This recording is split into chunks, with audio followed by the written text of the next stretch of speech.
సమూయేలు మొదటి గ్రంథము 5వ అధ్యాయము. ఫిలిష్తీయులు దేవుని మందసమును పట్టుకొని ఎబెనెజరు నుండి అష్డోదునకు తీసుకుని వచ్చి దాగోను గుడిలో దాగోను ఎదుట దానినుంచిరి. అయితే మరునాడు అష్డోదు వారు ప్రాతకాలమందు లేవగా, ఇదిగో దాగోను యెహోవా మందసము ఎదుట నేలను బోర్లపడి ఉండెను. కనుక వారు దాగోనును లేవనెత్తి వాని స్థానమందు మరలా ఉంచిరి.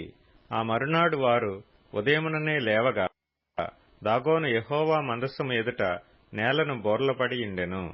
దాగోను యొక్క తలయు 2 అరచేతులను తెగవేయబడి గడప దగ్గర పడియుండెను.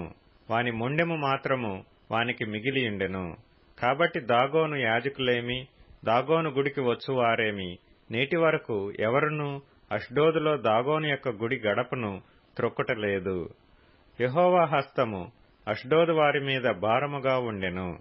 అష్డోదు వారిని, దాని సరిహద్దులలోనున్న వారిని ఆయన గడ్డల రోగముతో మొత్తి వారిని హతము చేయగా, అష్డోదు వారు సంభవించిన దాని చూచి, ఇశ్రాయేలీల దేవుని హస్తము మన మీదను మన దేవతయగు దాగోను మీదను బహుభారముగానున్నదే, ఆయన మందసము మన మధ్య నుండుటయే దీనికి కారణము గదా, అది ఇక మన మధ్య నుండకూడదని చెప్పుకొని ఫిలిష్తీయుల సర్దారులందరినీ పిలువనంపించి, ఇశ్రాయేలీల దేవుని మందసమును మనము ఏమి చేయుదుమని అడిగిరి.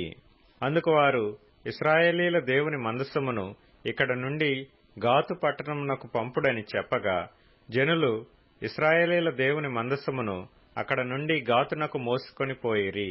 అయితే వారు అష్డోదు నుండి గాతునకు దానిని మోసుకొని పోయిన తరువాత యెహోవా హస్తము ఆ పట్టణపు పెద్దలకు పిన్నలకు రహస్య స్థానములలో గడ్డలు లేపి వారిని మొత్తి గొప్ప నాశనము చేసెను.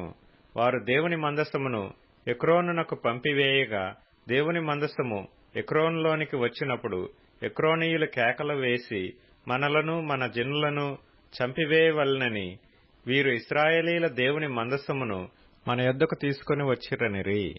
కాగా జనులు ఫిలిష్తీయుల సర్దారులందరినీ పిలువనంపించి, ఇశ్రాయేలీల దేవుని మందసము మనలను మన జనులను చంపకుండునట్లు స్వస్థానమునకు దానిని పంపించుడనిరి.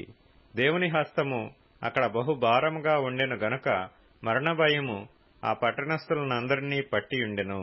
చావక మిగిలియున్నవారు గడ్డల రోగము చేత మొత్తబడిరి. ఆ పట్టణస్థుల కేకలు ఆకాశము వరకు వినబడెను.